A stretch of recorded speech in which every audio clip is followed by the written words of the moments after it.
Nick. Hello, Tys. How are you, buddy? I'm well. Welcome to another episode of Nic, Tys and Videotape. It's Yes. episode number 81. 1981. It's our fourth Spook-isode for October 2018. Fourth. Yeah. Last year we ended on a fourth. We did. This year we got one of those magical months where you get five Spook-isodes. Just because of monthly, daily crossover and stuff. Yeah. You're going to get a bonus fifth episode next week. Which is so good. Yeah. I Yeah. mean, everyone loves a fucking Spook-isode. I know, Who right? doesn't? Who doesn't? And next week is a bit intense. Yeah, it's gonna be Get ready. intense. We're gonna keep a lid on it. We're gonna just in case we're not maybe saying it doesn't turn out as we hope.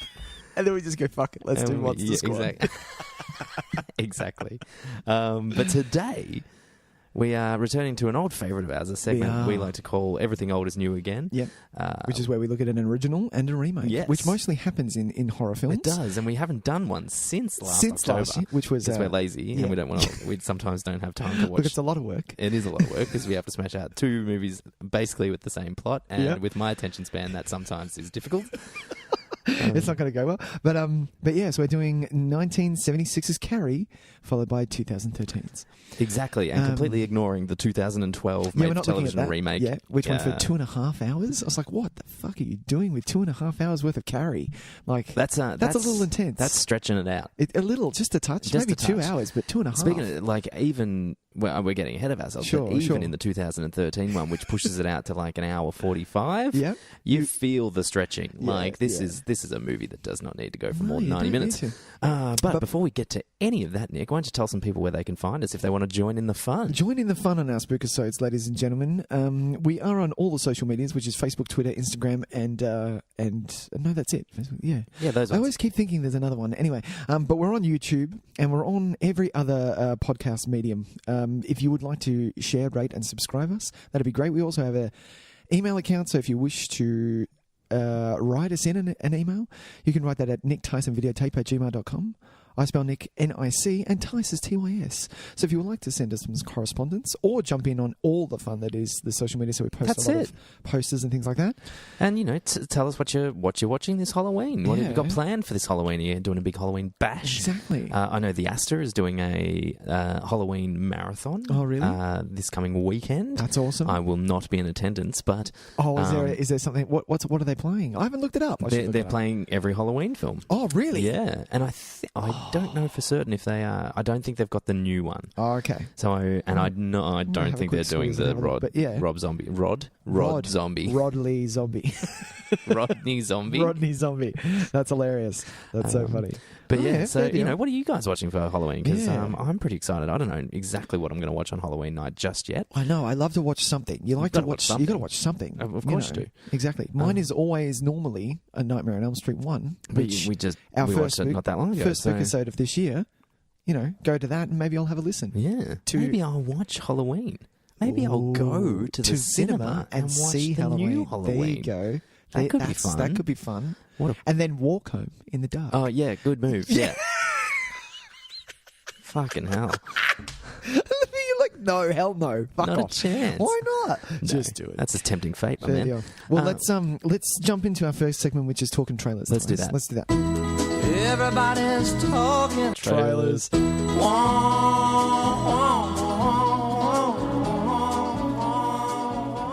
All right, Nick, we're just going to talk the one trailer today because we're pretty certain we're going to have a lot to talk about come feature press time. We do. So let's talk about a horror movie trailer that kind of came out of nowhere. That's true. For me. And it scared the living bejesus out of me. Did it?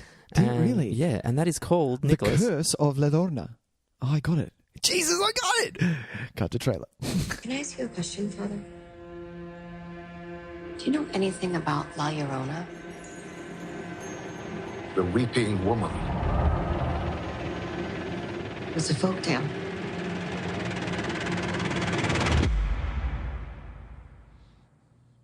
To some.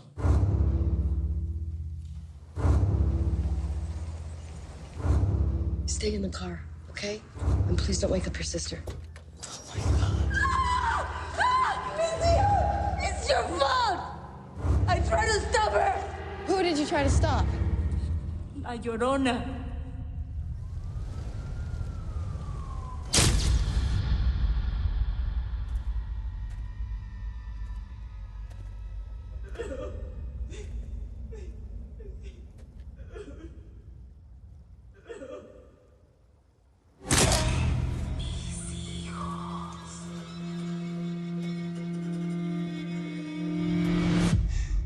Very good. I got it, and I'm never going to get it I'm again. not even going to try and say it because I can't roll my R's. And so to me, it just sounds like a bogan Aussie guy trying to say Lorna. Lorna. Hey, yeah. Lorna. That's terrible. But I like this trailer, Tys. It was Me good because too. it gave you that trailer sense. Then we were talking about it before. It cut in the middle and just sort of played a little bit of the film. That's it. We got a bit of a, we had some quick cuts. We had a little bit of story kind of element build up. And then it just kind of let it play out, which I was really kind of enjoying. Yeah. That poor kid. Oh, man. And look, kids in danger, I'm always like, it's always a really good way to kind of ramp up the fear factor, I think. Yeah. I love, now I want to say her name correctly, Oh, Linda Cardellini. That's the one. Yeah, well done. Who, obviously Freaks and Geeks. Yeah. The Scooby-Doo movies, and is also from the Avengers films. That's it. She plays Laura Button. She plays Hawkeye's wife. Hawkeye's wife. Yeah. She's also in, like, I didn't know, she's in, like, Brokeback Mountain. She's in tons of stuff. Oh, yeah, she's Heath Ledger's I wife? think it's Heath Ledger's wife, yeah. Because Michelle, no, it's Michelle and maybe she's just in it. maybe she's just in it. Oh. Yeah, right. I haven't watched Brokeback Mountain for a while. It's been a long time Yeah. since it came out. Yeah. Good movie. This trailer, though. This trailer, though. So look, maybe it's just because it's Halloween Right. and I'm in a bit of a spooky mood. Fair deal. But I got to tell you, man, the scares in this trailer I found really effective. Good build up of tension. Genuine scares. And genuine too. scares. Yeah. And this is something that I've started to realize because we obviously talk trailers every week. Yeah. And I'm starting to get to a point now where I am watching a trailer. Yeah. And yeah, look, obviously I am watching it to find out, what, maybe get a glimpse of what the movie is going to be. But more often than not, I'm looking at it from the point of what makes good trailers now. Do you know what I mean? Like, oh, really? Well, this is how I always look at it. Like, you look at it, especially because we do a segment called Talkin Trailers. Yes, we're going to talk about what's exciting us, but a good made, a trailer that's well made is like, it's unfortunately a little rare nowadays. It is rare, but it becomes like its own little art form. And, I mean, obviously I've always been aware of that, but now I'm starting to kind of get to a point where I think sometimes we get caught in the fact that we're trying to describe what we think a movie's going to be based on a trailer. Right. And maybe that's not always the best idea because there's a very large chance that this movie might not be very good. But that doesn't take away anything from the effectiveness of this trailer. Exactly, I think. yeah. And it's funny because I've thought back to a few other trailers. This bit scared where the fucking shit. where we've had movies that I think we've talked up the trailer and then the movie itself has been pretty bad and we've never thought about it again. Yeah. But something like this, where it's there's a moment in the trailer where they use space and darkness so effectively to achieve a jump scare where the character, whatever, the wailing, what did they call it, the weeping woman or something, weeping woman, it kind of disappears into shadow. Yeah, and it's still in the shot though. Like the shot, they haven't done anything. Well, it looks like what it looks like is that her shape, right, has actually become the shadow. Yeah. So you're confused whether or not that is the shadow or if she's still there. Yeah. And then you get a really effective jump scare from that. And that's so effective for me. That just really sold it for me. Good. So and look, good. jump scares are a problem in horror, and there's a movie I'm going to talk about later on today and what we watched this week that I think suffers a lot from its reliance on its jump scares. Yeah.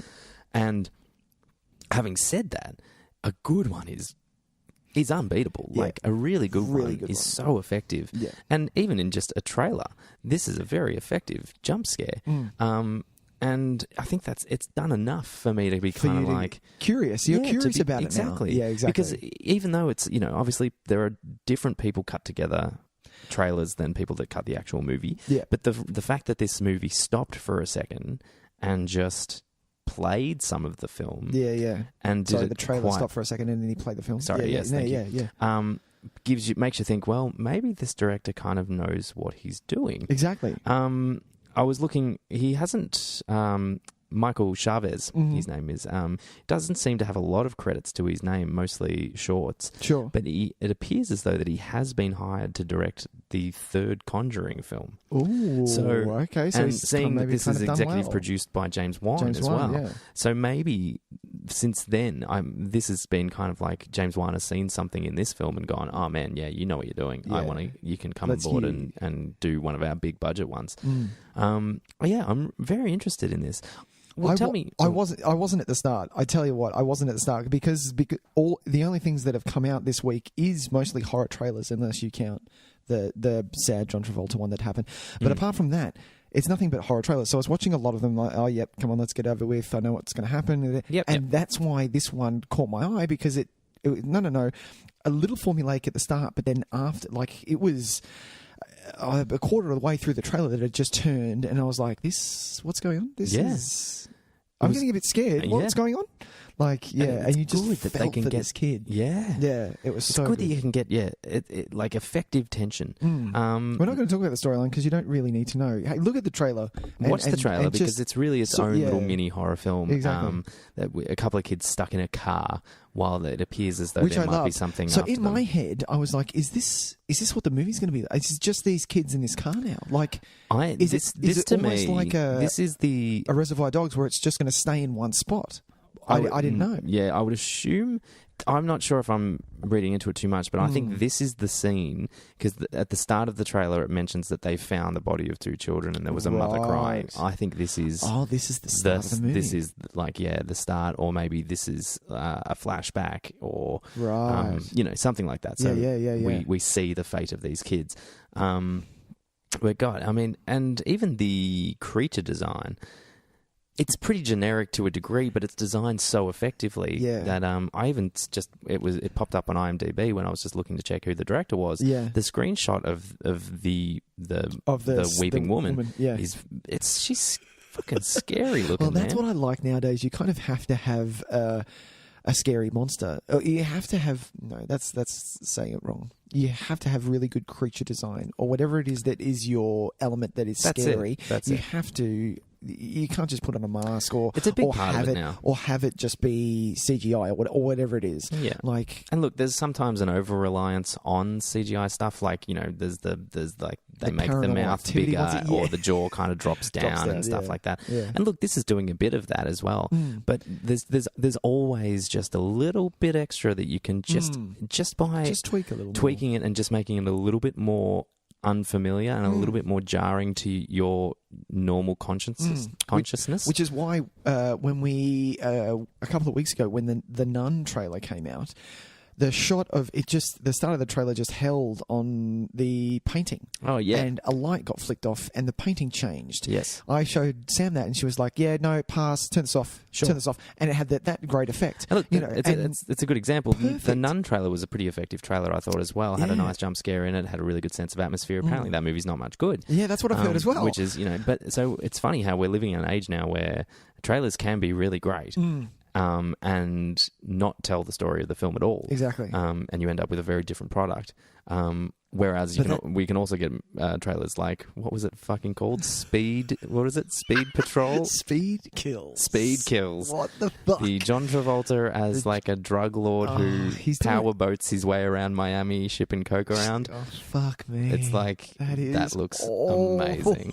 That looks so awful. You know what? If I was hungover, I'd chuck it on. Look, if you know what, for the lols, I think I'd chuck on a bit of that. We'd laugh. What's happened to John Travolta? What has happened? It's a fucking sad state of affairs. Because I remember I watched I was going through like just Netflix the other day, and I was like, Broken Arrow. Look at that shit. I really and enjoyed I played the trailer. Arrow. I was like, you know what? I'm going to play this trailer. Played it, and I was like, this movie rocked back in the day. It did. It rocked. I remember like radio ads with Broken Arrow, and I was like, that was so cool. Look, it's no Face Off. Oh, it's no Face Off. No, but it of is. Not. It's a really effective action movie. I very much enjoy watching Broken Arrow. I think it was my first. It was the first John Travolta as a bad guy situation, and I think he revels in the bad guy. It might have been actually. You're right. Yeah, except in one of the movies we're about to talk about later. Yeah, exactly. That was Broken Arrow was one of the first DVDs I ever got as well. That was one of the first when I got to pick 10 with my DVD player that I won. 10? Yeah. Fucking hell. It was a good deal. The prize pack was worth like $1,000 or something. I got fucking 4, man. No, this was a good deal. Oh, so dude. It's funny, you know how the only one I know for sure I got was The Matrix, and then I don't remember the other ones until someone mentions the movie, and I go, okay. "Oh, that was one of them." I got that. Yeah. Very good. Yeah, I'm excited. deal. I recommend everyone go and watch the trailer for. Oh Jesus! Curse of Le Shit. No, you got it The once. Curse of Le Lorna. Oh, there good. Nice work. Nice work. Really well done. Really well I done. do like that. Just tapping on what you said before. the movie may not be that great, but the trailer, someone's doing their work. Someone knows what they're doing, and they're getting butts in the seats for these. Oh films. yeah, for sure. Someone who really knows. For sure. Well, horror movies are making a bucket, man. The new Halloween. Oh, it's is exploded. It's raking in the coin. Yeah. I mean, it's obviously it's a pre-existing IP and stuff like that. So there's name recognition, all that stuff. Yeah. But it's a great time to be making. Even mid-range, mid-budget horror movies, it's a great time for it. Yeah. It really is because it's not just now the ones like you don't just get one Paranormal Activity that explodes. Yeah, exactly. Like you get pretty consistent box office from horror movies at the moment, so Which is good. It's a really good time to be making horror. Bring on, Don't Breathe 2. Oh yeah, I heard they're doing that. Yeah, bring it on. More turkey basting, you reckon? No, I just think more of the guy. I want him. Did he live in the end? I forget. We did it last time. Yeah, did he live? Yeah, no, he there lived. was some bullshit that. I remember that was like the thing I didn't like most about the movie. Oh, really? Is the way it ended. Oh, okay. With the way it opened, it left the door open for a sequel. Oh, yeah, because that's the thing. He was walking down the street. The film opens with him walking down the street with a body, and I was like, "Well, don't show that." Remember? Yeah, but that wasn't the very, very end. Remember, there was something weird with like there was a coroner or something, and it was That's like right. It was on the news or some he shit. escaped or something. I don't know. That's Whatever. right. Fucking, Fuck who off. cares? Who Fuck cares? off. Bad ending to that movie. See episode this time last year. Yeah, exactly right. Nick, should we move on to our feature press? Because this is going to be a big one, I think, man. Feature press. Let's do it.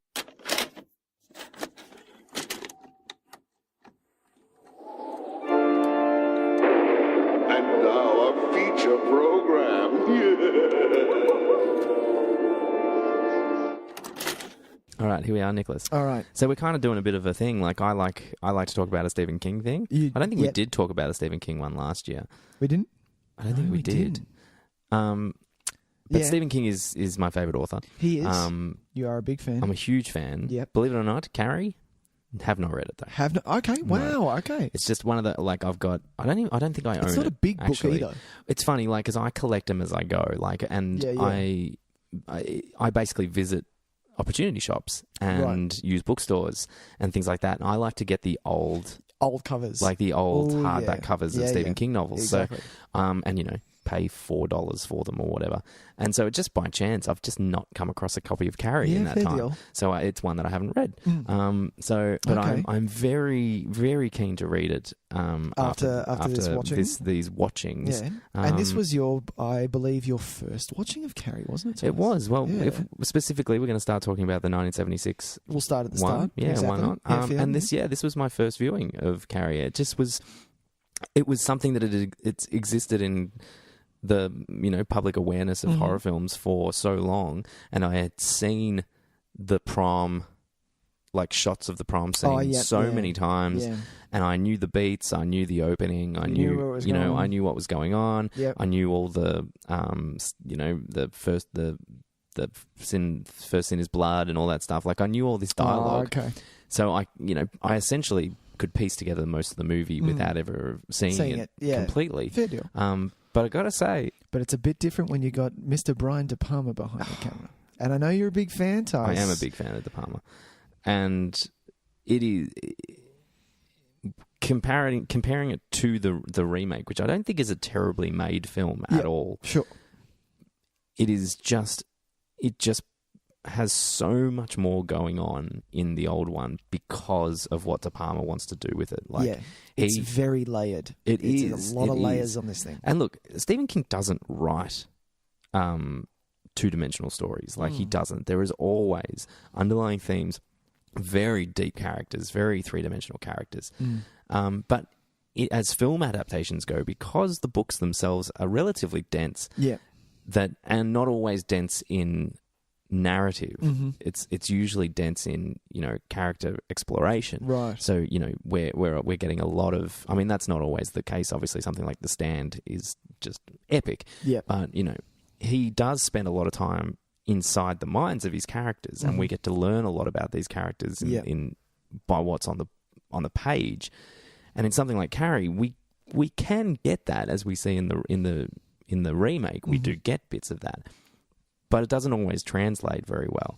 I like that De Palma chose to almost remove not remove, but just not put the focus on that anymore. Yeah. And tell as much as he could visually and rely so little on dialogue. Yeah.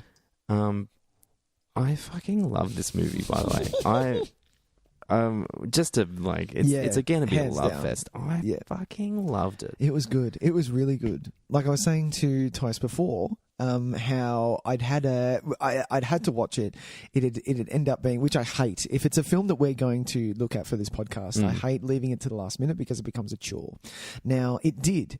I had seen Carrie before. I've seen both versions. I've even seen the 2002 Carrie 2. I think it's... Oh, no, the Rage Carrie 2 was the late 90s. Yeah, late I think, 90s? yeah. Okay. So I've seen them. But it got to the end and I needed to watch it again and I was like, I wasn't feeling it. But as soon as I put it on and it just gave me energy and I was like, no, this is amazing. Especially watching it from a point of view where you have to kind of digest what's happening a little bit more with analysing the film. There is a lot going on in this movie. Yeah, there is a lot. And you can watch it either way, really. You can just enjoy it as like... as just you can just go in for a horror movie. Yeah, absolutely. Even though technically it's not... I mean, it's not really a horror movie until the last 25 minutes when suddenly it is. Yeah, exactly. But yeah, from an analytical viewpoint, there's just so much going on and so much that we're probably missing. So much that goes way over my head. Yeah, absolutely. And themes and stuff that also... Which well, this is where I don't really, because of a lot of the religious stuff with her mum, I didn't get a lot of it. Sure. I'm obviously missing some things, but I can read into it a bit. But yeah, you are getting a lot of, and I think it struck with me the other week when you talked about how it scares you with any exorcism movies. Yes, not great with, because it's the reality that religion is based in. Yes. And this, that never registered for me. And now watching this, I was like, this is a little scary to me. And this is a good example of how you can make really horrific characters out of religious zealots, I think. Like, because she wasn't scary at all. Like, she was, especially in the first one, the actress's name is Piper Laurie. Yeah. I know her from fucking The Return to Oz. She's Aunt May. Yeah, You know what I mean? of course. So she's all kind and loveliness in that. That's what I know her from. So when I see her in this, she scares the hell out of me. She really does. And she doesn't do anything out of normal. Like, I believe there's more violence towards Carrie from her mother in the book and in the series. Sure. Yeah. But in this, you get maybe one or two scenes, and after that, Carrie, which I love, just empowers herself and goes, no, we're not doing this anymore. Yeah, we're not doing this anymore. They still, but she's still think scared the the shit quantity out of of her violence towards Carrie is unnecessary because the intensity of what we do see is so off-putting. Yeah. And the setup of the house and how she's dressed. Yeah, for sure. Oh my god! This is another thing Stephen King does really well is he writes characters with it's not just a religious fanaticism. He writes characters who take a belief system and then push it into all the really bad places. He's exceptionally good at doing that. Right. And there's a couple of really great characters. I think it's Miss Carmody from The Mist is another one who played by, what's her name in the movie? Give it a shot. Shit. Give it a shot. Oh, really? This has not stumped you. Come on. No, Marsha Gay Harden. No, that's not her at all. Marsha Gay Harden. Well done, Tys. Was it? Yes. Okay. Jeez, he's good. I tell you what, even under the pump. That's all right. So he's really good at that kind of stuff. He gets into, for some reason, he can get into the mind. He can make these people that are in no way physically intimidating, just terrifying and so dangerous. And it's the performance, even Julianne Moore's performance, I think as well. Yeah, exceptional. I like what they did with her because you're not going to beat kind of what Piper Laurie did. Well, in my head, I was like, I forget, because I'd seen the remake as well when it came out in 2013. And thinking back, I couldn't think of how her performance went. And because I'd watched them back to back, I was like, what are you going to bring to the table? Because you can't kind of top Piper Laurie. So where are you going to go with it? And Exactly. I think they did really well with almost the self-harming element. It was a nice extra element to it. Yeah, that, which there was a little bit of that in the original. Yeah, she'd like hit herself. She'd hit herself all and that slam kind her of head stuff, against but the wall and things like that. yeah. But this was way... There's just something more visceral about seeing the blood and the Yeah. actual piercing of the skin Yeah, and stuff and like the that. scars and things like that. Yeah, Yeah, I think it was that messed up. it's more effective if you want to convey that side of it. Not to take anything away from Piper Laurie's performance at all, because I think it's fucking bonkers. Yep. And I love it. I love it sick. I love that it's not calm. It's fanatical, but it's got this weird kind of like lyrical quality to everything she says. Yep. Yeah. Yep. It's eerie and it's very subtly terrifying. yeah, very off-putting. Off-putting. Good. Yeah. What show? There's so much to Do you talk want to? about. I know. I suppose. No, you go. I'm going to start at the start. Let's scene. start at the start. Start Well, we scene. should talk about only it, because it's quite in contrast. I think. Who can I ask? Who directed the 2013? It was a female. It's director, wasn't it? Kimberly Pierce, I Right. believe, who did Okay. Boys Don't Cry. Really? Yeah. Oh wow.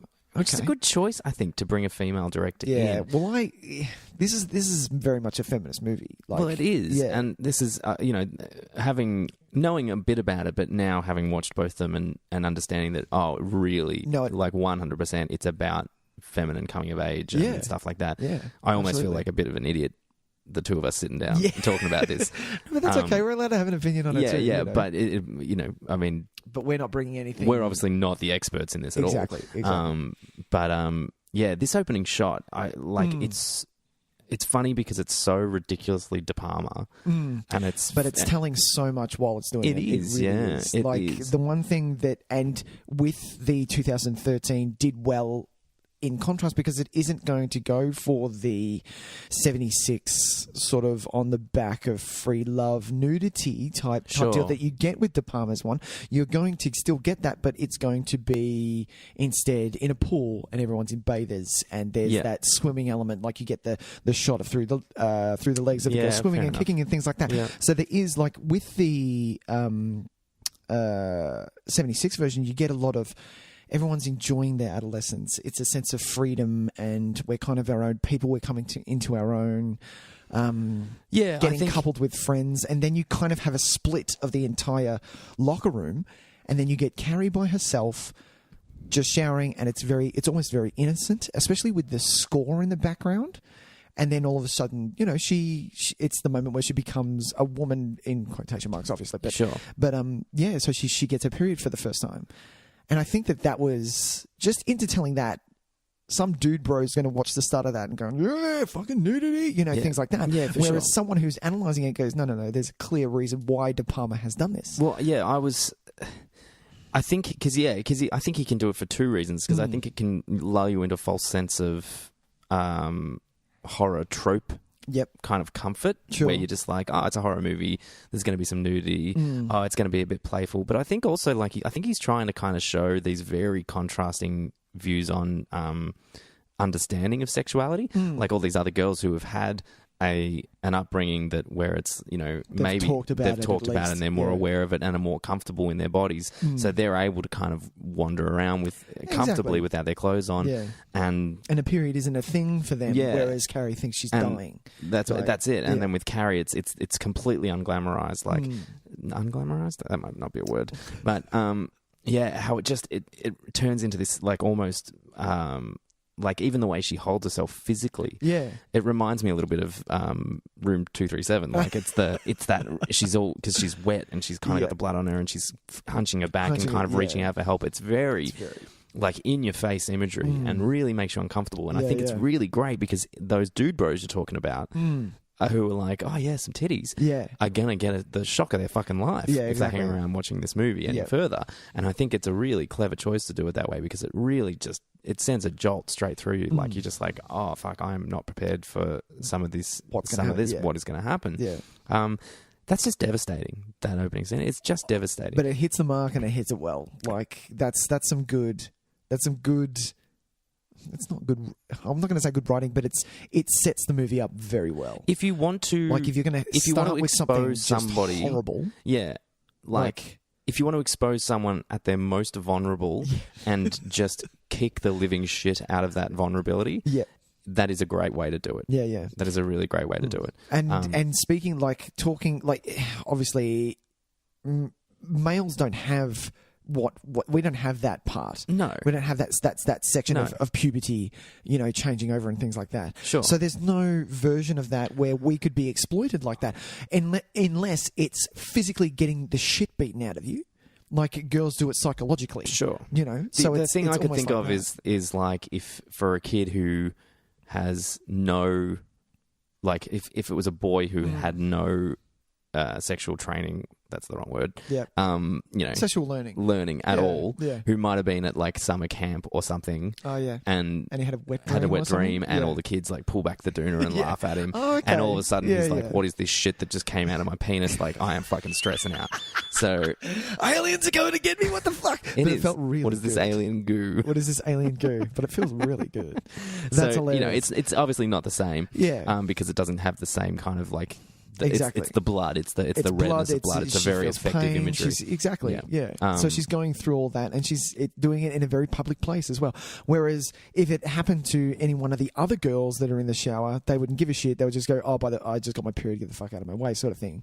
You know, and they just deal with it. Which is, you know, there was just a disposer of pads in there. I didn't know. Yeah, pads and tampons. Is that a thing? I don't know if that's a thing. Is that a thing? I guess so. Okay. I mean, Okay. we need an expert. Sure. in here. well, we don't. We just need a female. That's hilarious. Maybe we should have had females on. Yeah. Damn. What's Sam doing? She's not. No. She's neck deep in American Horror Story. Oh, nice. Yeah. Not bad. Yeah. But yeah, so we get this moving on. I think from that because I think it's just a really exceptionally well staged scene. Yeah, yeah. And I think sets us up for they did everything. just as well in the remake as well, setting it up. The only I'm not going to use the T word. I'm going to use something else because he's a horrible president. It's what one upped that is the social media element. The social media element. That's the only thing that it's going to bring new to the table. Yes. Yeah. I don't think it's done as well. No. But because I think, and when we get to it later, I think with the biggest problem with the remake is that it is just missing a lot of subtext. Yeah. It's coming at it almost from a horror perspective. It's making a more straightforward horror film. And so while yes, the themes and stuff are still there, they're just not as visually represented as De Palma goes balls to the wall and says, no, I'm going to, if you want this to be your theme, and this is the theme of what's happening at this point, I am going to really ramp up. I'm going to use the visual skills to tell that. The remake just doesn't have as much of that. But you're right though, the effectiveness of it comes from, I think the girls are meaner. Yeah, they're way meaner. And I think the character motivations are a little bit more explicitly stated. Like, I think we'll get to it a little bit later. That's one of my questions. I need to ask that. I do like, however, just before we end on this big scene, I do love that she gets her period and her powers at the same time. I love that that's not a coincidence. Do you reckon that's the first appearance? I think that's the first appearance. Yeah, yeah, sure. Because she's never had it before. Well, I mean, that's kind of. I feel like that's a pretty common kind of thing when it comes to like witchcraft and like stories about witchcraft and superpowers. It's always kind of like when you reach your 16th birthday, or blah blah blah blah. Or if you're 11. So there's some Harry kind Potter. of there's some kind of signifying event that and why not? Why wouldn't getting your first period be as signifying as anything else? Exactly. Yeah. Especially in a movie that I think is so heavily concerned with female sexuality. It makes perfect sense. Yeah. Let's just talk quickly about the CARRIEs. Oh yeah, sure. Themselves. So Sissy Spacek and Chloe Grace Moretz. Well, let's save Chloe for later because let's go with Chloe for later. Yeah, we'll come back to that. Otherwise, I don't want to keep. You don't want to keep jumping back. Yeah, fair deal. We'll lose our focus a little bit. Cool. Sissy Spacek has always just kind of put me off a little bit. She's brilliant. She's just quite scary to me as well. Yeah. I think she's great as Carrie. I think she does it really well. I haven't seen a great deal of Sissy Spacek performances, to be honest. Yeah. I've been trying to think. I really loved In the Bedroom. I remember really enjoying that. And I still haven't seen it. There's a movie where she plays quite a warm mother type character. She was in The Help. No, that remember was that. not it. Not that? And I can't quite recall what it is. That I probably. Oh, Hot Rod. Really? Was it it's really Hot Rod? Yeah. Oh, bless. I love Hot Rod so much. Oh, I need to watch it again. Of all the I've only movies seen that it I'm once, trying to and a think friend of mine gave it's- it to me, and the only thing I can remember is Cool Beans. Like that's Cool Beans. Cool Beans, and random John Farnham in the middle of it. But yeah. Oh, of course. She's she's Kevin Costner's wife in JFK as well. Yeah. Which is another that's actually the one I was thinking about more specifically. Oh, where yeah. she's just a very like gives off this beautiful warm energy. Right. And so seeing her in this, I think she's extraordinary in this. I really do. Yeah. She is doing something that is so like you could almost accuse it of overacting to a degree. Yeah. Like it's so she's making sure that we are 100% aware of everything that she's feeling. Yeah. Like there's Physically. Yeah, Yeah. she's really committing to all and she's massively expressive. Like her face is super expressive. Yeah. And so the happiness that she has, I've never seen someone more happy in my life. Yeah. But it is that heartbreaking happiness where it's just so vulnerable, and you just want to hug her, Or just get her out of the way of the bucket. yeah. Oh, yeah, and you did. Like I've seen this before, and it's not. I know what's going to happen, but still, I got that urge, and I was like, "No, Carrie, move!" You know. Of course. But she just puts in like such, and even when she does kind of start to find her powers, and she does start to get a little bit of confidence. It's not big. Like she plays it very subtly, and it's subtly, really and good. you never believe that she's done like this. No, mother, like kind of thing. Like it's nothing like that at all. No. It's almost like even when she kind of is calmly getting ready for prom. It feels she still feels really kind of like brittle. Yeah. Like like she could just anything could just tip her over the edge, and she could just because the amount you can see in her and what she does with her dialogue, the amount of, not that there's a lot, but with the amount of abuse that she's had, not only with her mother but also at high school. So she's not strong in any way. And then she finds her own power. She finds a will to be strong, or something that's going to give her strength. Yeah, see, it's because in this one, and we'll talk about the other one a little bit later, but in this one, I don't think it's as important that she finds the strength, inner strength or anything. Yeah, to me that one is it's very. It's nowhere near as important as what they make it in the remake. Yeah. And I like it better that way, to be honest. I like it better because I feel like this one plays a lot more like a tragedy. Mm-hmm. Yeah. And the remake doesn't have that quality because it's almost like a revenge film. Yeah. Yeah. Because Sissy Spacek never has that real moment of you are all fucked. Inner strength. Like she never really comes into herself. No, she doesn't really. And you're right there. Like looking back on it, at the end scene, I feel like she doesn't have full control. No, she's literally just letting loose and kind of like opening herself up to I don't know what is going to happen, but you might as well have all of this, and I'm just reacting. And she's still utterly terrified, and she's still crying, and she's still like, even though she knows now that what she's truly capable of, it's still petrified. She's still petrified, and she's still crawling back into a corner. Even when she runs to her house and calls for her mum, like that's true. Yeah, but God, what a killer performance! She's so good. She's so good. Yeah. I wasn't to talk about. Yeah. In the 70s, gym teachers can smoke, Tys. Oh, nice. Good deal. Yeah. Good deal. Yeah. Well, actually, let's talk, because that's kind of what I was thinking. Like, let's talk about the representation of, like, the high school experience. In the 70s? Well... Or just in general? I think it's pretty close. I mean, I feel like it's one of those movies that, while, we obviously don't dress the same anymore. No. I don't feel like much has changed. No. I feel like people, you still got your fucking assholes, man. And you're always going to have it, and there's always going to be that hierarchy, and there's always going to be the people that get shat on because if you're the one shitting on someone else, it means that you're not the one getting shat on. Yeah, exactly. And so there's always a clique. There's yeah. always the popular boy in school, and Yeah. there's always, you know what they did really well? The reading out of the poem in class. Like there's always that, hey Nick, do you want to read yours out? Yeah, not really. No, Yeah. come on, your turn. Come up here. And I'm like, oh, for fuck's sake. I love You the know, and it was so good. And the guy, what was his name? I keep going to call him Trip Fontaine, but it's not him. That's from Greece. That's Vince Fontaine. That's Vince Fontaine. Thank yeah. you. What was his name? But he didn't do anything else. He did this and nothing else. Which guy are you talking about? Tommy Ross. So William Catt. Oh, William Catt, greatest American hero. Yeah, I've never. He is such a.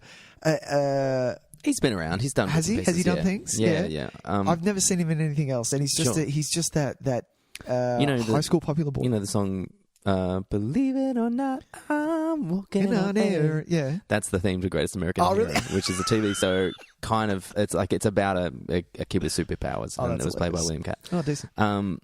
Yeah, he also was the he played Pippin in the Broadway version of Pippin, Nice. which is there's a good video of that floating around. Yeah. What were you going to say? High school, reading out poems. Well, it just I like that they made, aside from, well, actually, even with the gym teachers, who I cannot remember the name of the gym teacher now, and I want to, In the original. played by Judy Greer and Betty and- Ross. Was it Betty Ross? I think it was Betty Ross. And what's her name? Mrs. Betty Buckley. Oh, Betty Buckley. Yeah. So Betty Ross is the Hulk's Betty girlfriend. Ross is the Hulk's girlfriend. Oh my We God. suck. Look, we like superheroes. Calm down. What were you going to say? No, I just like that the teachers in this, even though with what's the actual character's name, so that I don't have to say both the actresses each time. Miss Collins. Miss Collins. It's just Miss Collins. Okay. Yeah. She exists in this weird kind of grey area where she'll smack a kid, like, oh, seriously? she'll do it, Like, what the fuck? and she will, she will swear in front of them. Yep, She'll yep. punish them happily. Yeah. But she's coming from this place where, she's still Still sort of young, so I feel like she's just out of high school, almost. She's like maybe within a 10 couple of years, maybe. Exactly. Yeah. And so still maybe has some residual kind of awareness of shitty girls Yeah, exactly. herself. Yeah. Like the Just way that bullies. that they can, they can be just hideously mean Yeah. to some of the, the ones that don't have the confidence or the looks or the money, like, Yeah. but the rest of the teachers, so she's kind of existing in this grey area, but the rest of the teachers aren't very good people. Which I think is really interesting that they're presented that way. Like in the 70s one, and in the new one well, as well. especially it's more explicit in the second one because Yeah. he's a He's fucking just perv, fucking- yeah. and is like, it's one of the hot chicks winks at him and he's like, hey, what's up? Dude, what It's the like, it's fuck? disgusting. Yeah.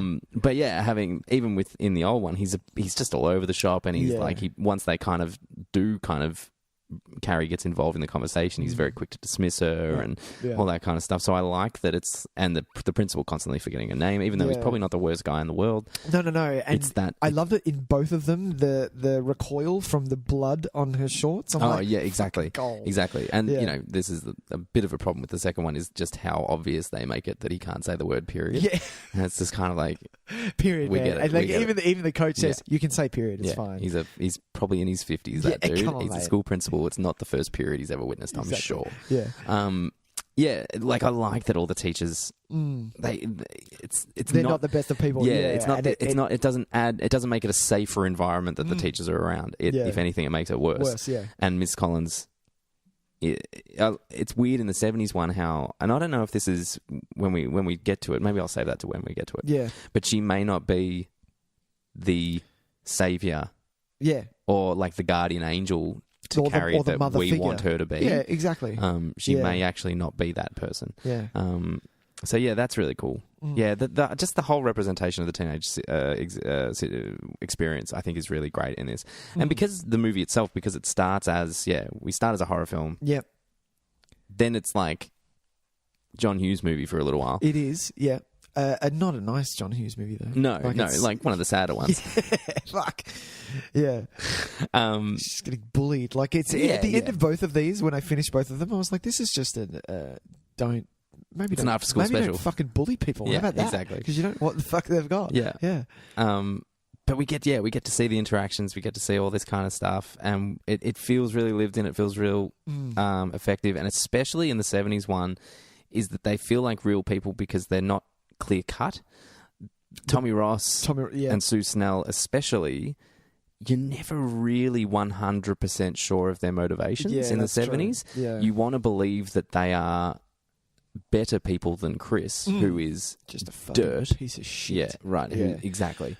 But at the same time, they're not that far removed. They're maybe they're still in there. Yeah, exactly. They've got a conscience, maybe, and that they kind of.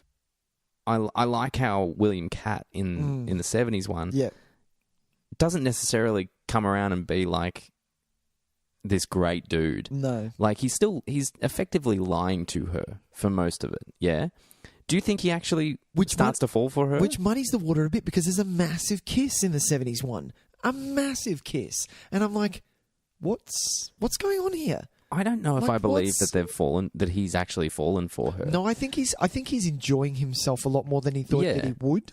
I think he likes her, and I think he's found that she's a nice person. Exactly, but you also got to look at the fact that maybe, like, he's coming in and it's all, high fives and things like that. But then, of course, he's going to get a lot of attention because he, the most popular guy, has bought the most unpopular girl. Yeah. And now he's getting more of the attention. So you're seeing that as well. But also, maybe his conscience has taken over him and he's like, well, fuck, Carrie's actually turns out to be a really lovely person. And is it okay? Like, this is because I think he does do it for Sue. I don't think he's doing it for himself. Yeah. Is it okay? Like, this is where I think that this is why I like that these characters so much more in the older one. Yeah, yeah. Is because for both of them, Sue and for Tommy, Tommy Dreamer, their motivation is still a selfish one to a degree because they're trying to clear their own conscience. Yeah, and so, especially with his story.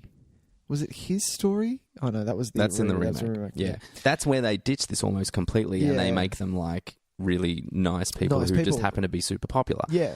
And that's fine too if that's the way you want to go with it. But I find it so much more effective when they've probably had their fair share of being pricks as well. Exactly. And in the bathroom scene, she bullies her a hell of a lot longer than the remake. The remake, Sue Snell stops, goes, whoa, and kind of has a look at what's going on. Yeah. Whereas Sue in the original, in the 76, there's a bit more bullying in there. Yeah, she takes a lot longer to come around in the first one. And I like that. I really like that. Yeah. You never really fully understand her motivations. She just kind of stops one day and says, I want you to take Carrie. And it's like, because, it sucks what's happened to her. And that's she's not saying that she deserves it. No. She's saying that it's like what has happened to her is shit. Shit, exactly. And I want to. And I don't want. I have the power to give her a nice good night. And with you. She's just trying. Maybe it will clear her own conscience as well while she's at it. And whereas Tommy's just kind of like wants to do it for Sue, is genuinely on deep down a nice guy. Yeah. But he's still lying to her, and that comes up a little bit because she keeps saying, "Why am I here?" Yeah. And he, I kept thinking about it and I thought, would there be a problem if he said straight out, he said, Sue really likes you. Or Sue wants this for you because you deserve this. Yeah. And she asked me to take you and I want you to have this too. Yeah. Yeah. And, so now I'm having a good time. Yeah, and I'm having a really good time. We might just be here as friends, but I wanted you to be here. Yeah. And Sue wanted you to be able to experience this. Is that okay? Do you reckon that's okay? Or do you reckon that she would have said, oh no, fuck you then, I feel like I'm being used? I don't know. I don't know. Do you know what I mean? Every time she asked those questions, I kind of thought, I don't know how I feel about you lying about this. Because he did lie. And he said, I did it because you like my poem. And I'm like, oh, hang on a minute. You've already used that. So, it can't be just because of the poem. That's not why you bring someone to prom, and fork out money for a suit and things like that. It can't just because of that. And his reaction to her in the classroom is not, it is in the remake. Yeah. In the original one, his reaction to her in the classroom is not one of like, oh, hey, maybe Carrie gets it. No. He's like, what the fuck? He's like, why would you say that? Yeah, exactly, okay. exactly. The weirdo liked it. Yeah. Right, sure. So it's which makes it such a this is where the movies differ so much, and why the original is just so much better. And especially because she would, if he did say that, she would come back with, well, if you wanted that, then why are you with Sue? Why didn't you just come with Sue then? Yeah, you know what I mean? Yeah, for sure. All right, let's just mention a few more things, and then we'll get to the nuts and bolts of what is possibly one of the greatest fucking scenes I've seen in a very long time. All right. Well, bringing up, you go first. No, your turn. Danny Zuko, John Travolta. Yes. Fuck me, what a prick. Yes. Like an absolute rape culture type dude that is just messed up. Oh, but they're just as bad as each other. Chris and whatever his name is. Yeah. They're both. She knows that she can use her physicality to get him to do what he wants. Yeah. He knows that he can. Billy Nolan is his name. He can physically intimidate her to get her to do what he wants. Yeah. Like it's just this powder keg of off each other's awfulness into each other. It's messed up. I have a question though. What is her motive? It can't just be that. No, so I don't understand her motive in both of them. Like I don't get in why. the second one. I think they spend a lot more time trying to humanize Chris, and I think it's a terrible idea. Okay, you think you should just let her go? No, She's a horrible person from the go. No, I think we get enough. I think we get enough in that original one to do exactly what you're doing and say that can't be it. She can't just be evil because we live in a world where we want to think the best of people. Yeah. And I agree with you. Yeah. I don't think that it's just that she's 100% evil, but I would prefer... If she is. No. I'd prefer it to be unknown as to why. Oh, okay. Because I don't like that in the new one it's because she's got a rich dad that doesn't really love her that much, probably. And she needs an out. And and she needs outlets, and she's just she's just a bit of a vapid popularity, fanatic. Yeah. Who gets herself into situations out of her control. Yeah. There's something... A celebutard, almost. Sure. Yeah. Yeah. But there's something just more interesting to me about the fact that she's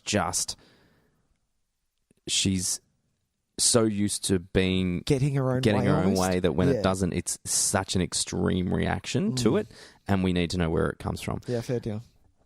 I also like to think that they are completely in over their heads. Oh, okay. Whereas in the second one...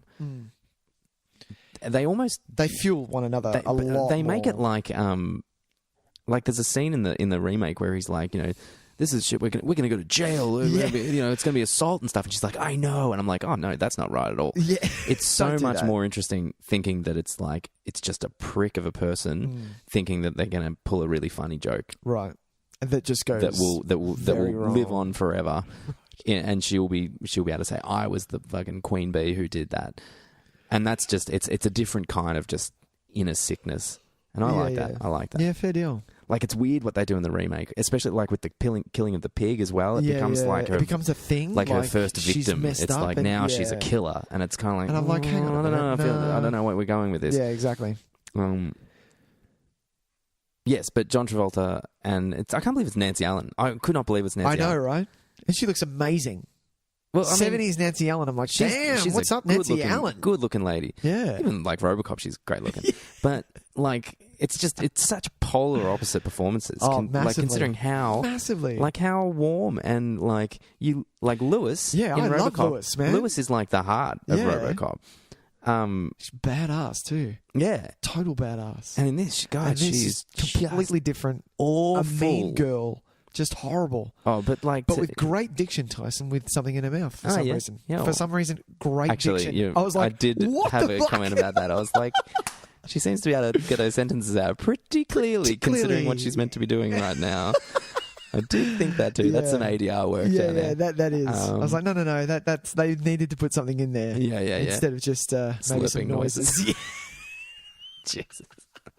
Can't be a horror movie without some sex, eh? No, you're right. That's hilarious. But God, like that, If you ever wanted to see a relationship that just shouldn't exist, that is so bad for each other, that just fuels each other's worst instincts, they do it so well in the short scenes that they have together, where it's just immediately the first thing that one does to another gets them so angry that their response is just to fucking Just to fire and smack, just fight. and then fight back, Yeah. and then use their sexuality against them, and then threaten them, and keep Yeah, going around yeah. and around and around.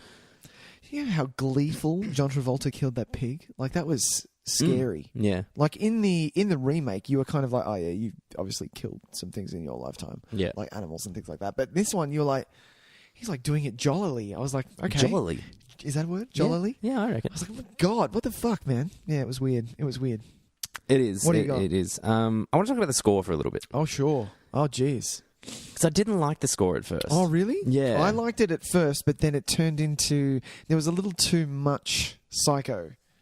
Oh, it's basically Psycho when she uses the powers. It's Yeah. basically the same. I almost the reckon it's violin the same screeching. two notes. It yeah. is, yeah. Which are, I believe, a minor ninth part, I believe.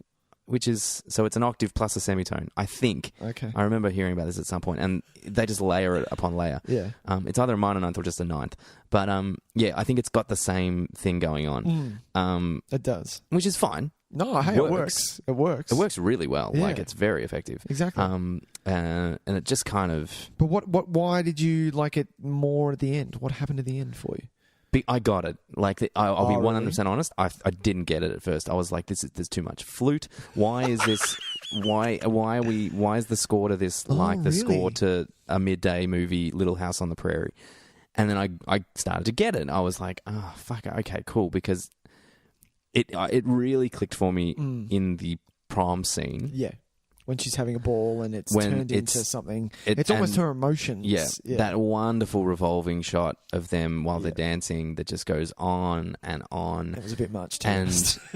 the music is beautiful and swelling, and you start to realize that it's like it's representative of like the dream fantasy Exactly. of what high school life could be Yeah, like. exactly. Or her dream. Like Yeah, it's exactly. her prom, you know. Exactly. Yeah. And when it turns, and it's just like it's fucking Turns brutal, hard. and all of that sweetness and niceness is gone. Yeah. It's not the kind of score that I would ever listen to on its own. No, because you to need me, the film, musically, yeah. it's I don't find it particularly interesting. No, but and true. I agree with you. Yeah, Yeah. Its value in the movie is just exceptional. Yeah, fair deal. Yeah, like it. Let's get to the fucking Let's nitty get gritty. to the- Let's get to the prom, my man. Oh, let's get to the prom. Okay, shit. I think because really, Yeah, fair deal. What? You start. I've got 2 more notes here I need to read. Hang on, wait, go. I think from there is the from. It's not quite the entire prom because there's some bits in it that where it releases the tension a little bit.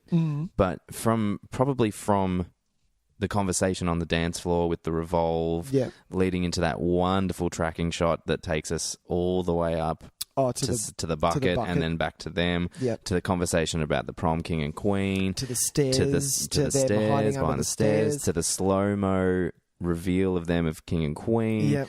to the most I love that it's- excruciatingly tense, like it felt like 3 hours from Sue, like coming in, Yeah. noticing what's Noticing going what's on, going trying to on, get everyone's getting attention. taken out by the gym teacher. She's like, no, you don't understand what's going on. She gets locked out.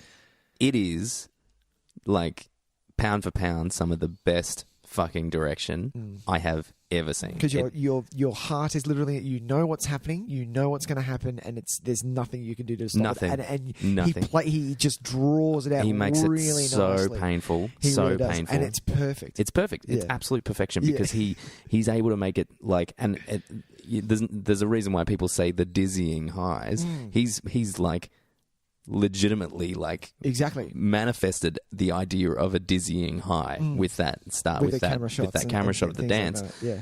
to just like. And with the score, and almost like, I love that it's the silence. You don't get a lot of dialogue. You could get the interaction with with Sue Snell and the gym teacher, and that's quick. Yes. It's not a lot of dialogue there either. No. And because you're staying in the Carrie. Yeah, but we even get the moments dream where almost. they're vocalizing, but we don't hear it, or we hear it like distant in the real distance. Exactly. Yeah. Because we're almost hearing what she would be hearing. No, and You know what I mean? she's And so just stuck in that dream world of Exactly, that, and it's yeah. the most amazing amazing. Like, she can't believe it, and her face, it's just heartbreaking.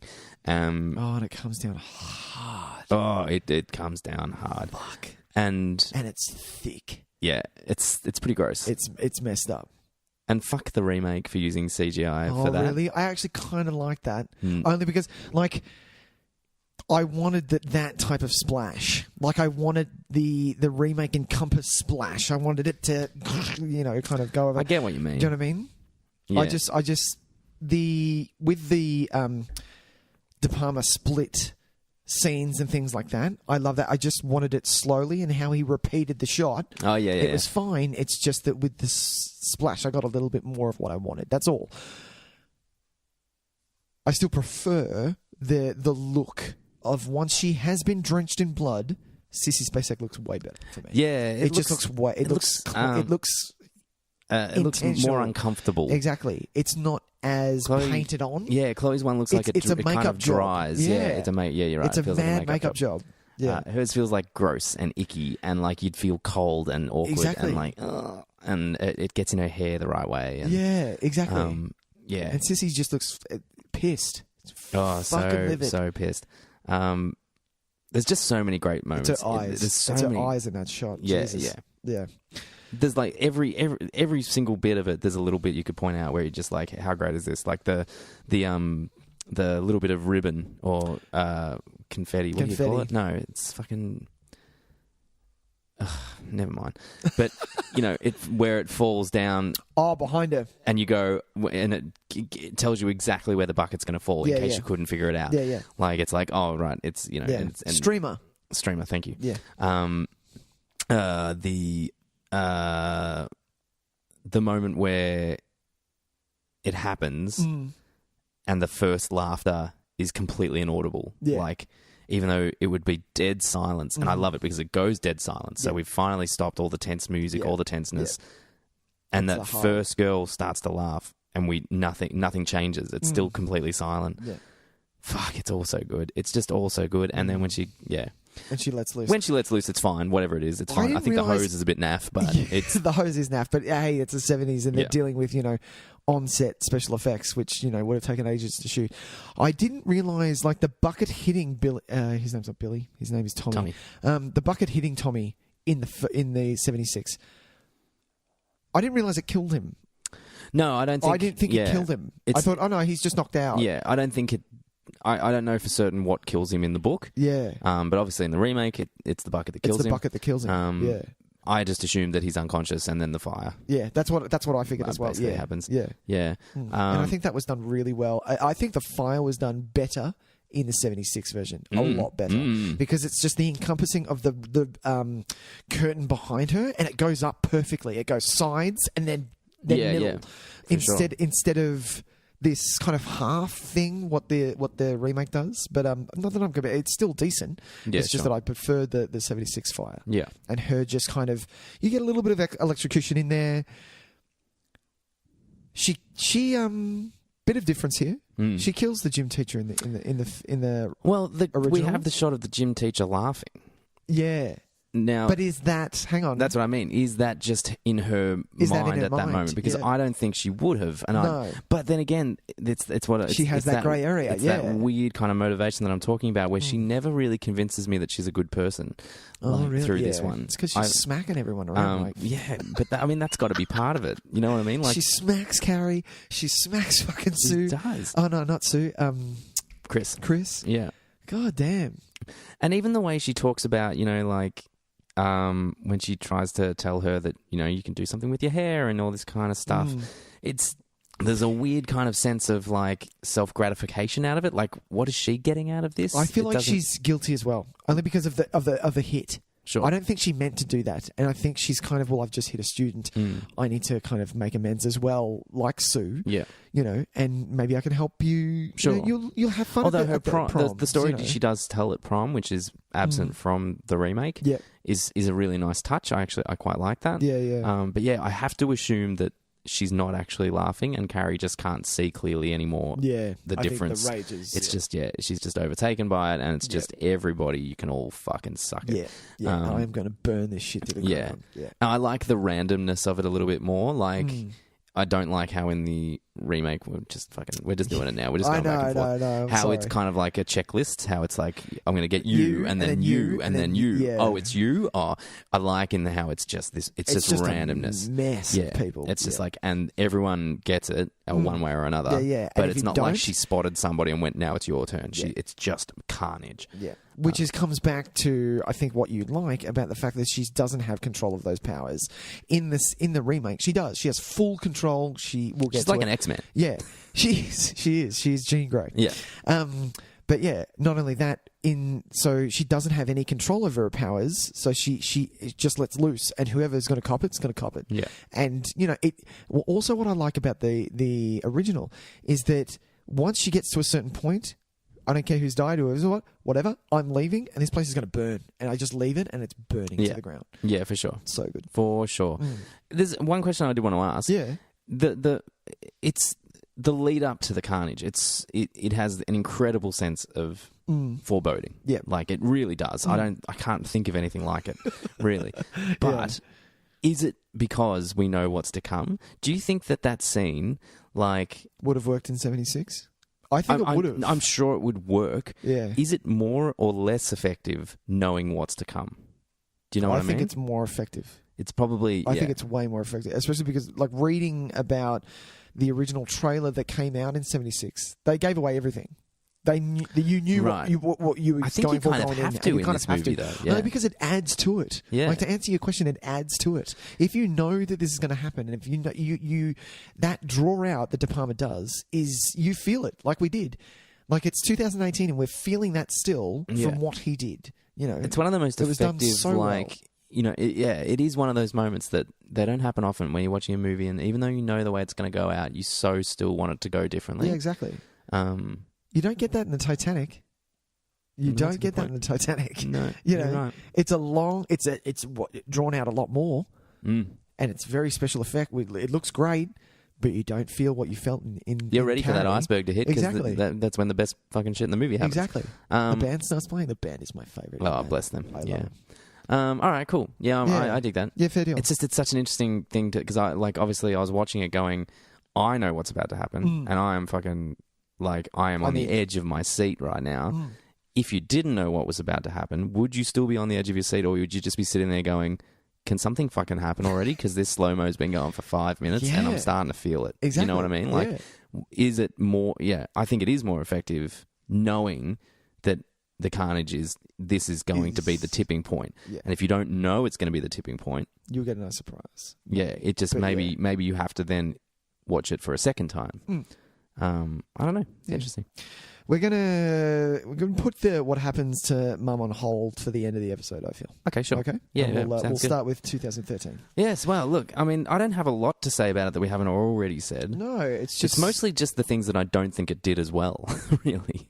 didn't think it. Yeah. And that's not an incredibly enjoyable conversation. Look, it was still entertaining. I was still entertained. I don't think it's a bad movie by any stretch. I think Yeah. it's a competently made movie. Occasionally, it did things that I liked a little bit more than the original. sure. Like I was very happy to see Chris get her kind of comeuppance. Yeah, Because I think she very much deserves for it. that. Yeah, absolutely.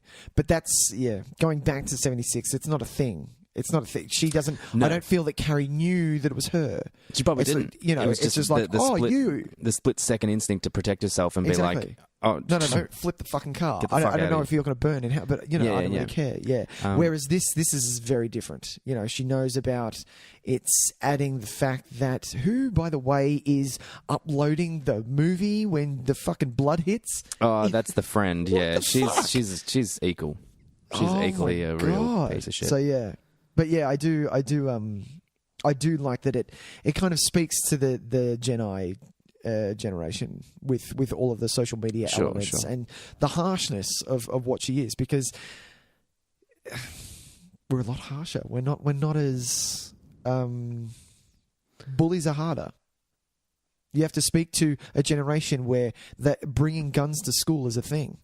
You know I what mean? think Like- bullying now, you can do it on such a grand scale. Like, back when we were in high school, yeah, we could get bullied. Oh yeah, sure. But 2 schools over weren't going to hear about it. Yeah. You know what I mean? Exactly. But in this generation, it's as simple as uploading something to that YouTube. you got busted doing. You're no longer just the butt of a joke at one school. You're the butt of the joke of a whole fucking state. Exactly. Or- And that could follow you. and that can follow you around. Exactly. Are you the period girl? I saw that Oh, video. I saw that video. Yeah, wow. That must have sucked. You know, like... yeah, and you know, when watching the remake, when they write on her locker, what was they wrote something Eat like shit. Carrie, I love it. Carrie White, I actually eat did shit. comment about this I 'cause- was like, are you kidding me? Eat shit is one of my all-time favourite insults. One day I just want to yell at someone and be like, hey, you, eat shit.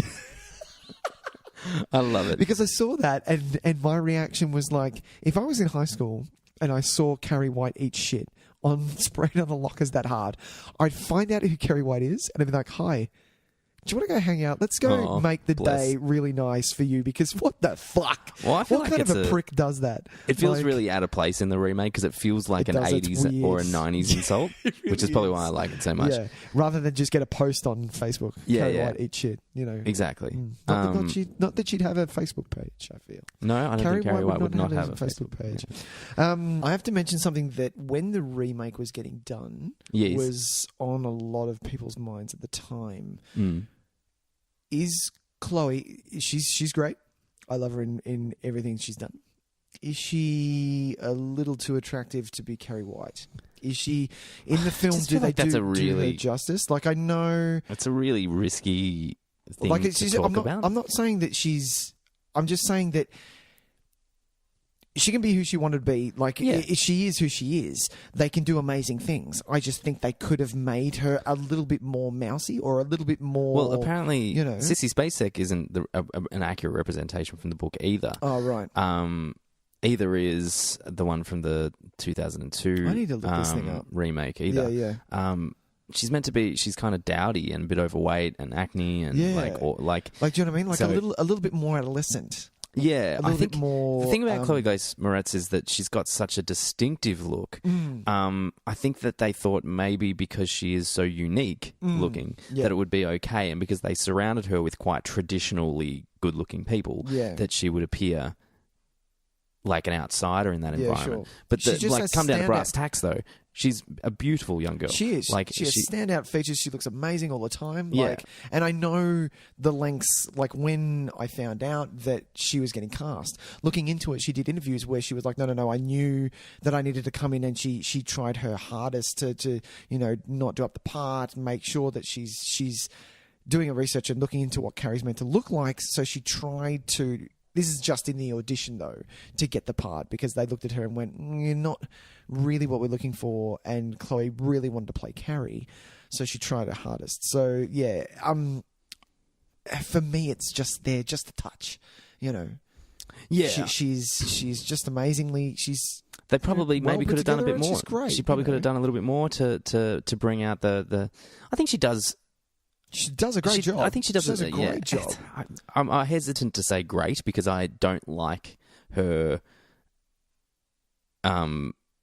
when she begins to understand her powers, yeah. because I do feel like she starts to play it like an X-Men character. She does, She's yeah. all like, it's all hands and like She gets full control over it, yeah. And it's yeah. and her shift even before she knows her powers. I think she's not intimidated enough by her mother. Yeah. She's too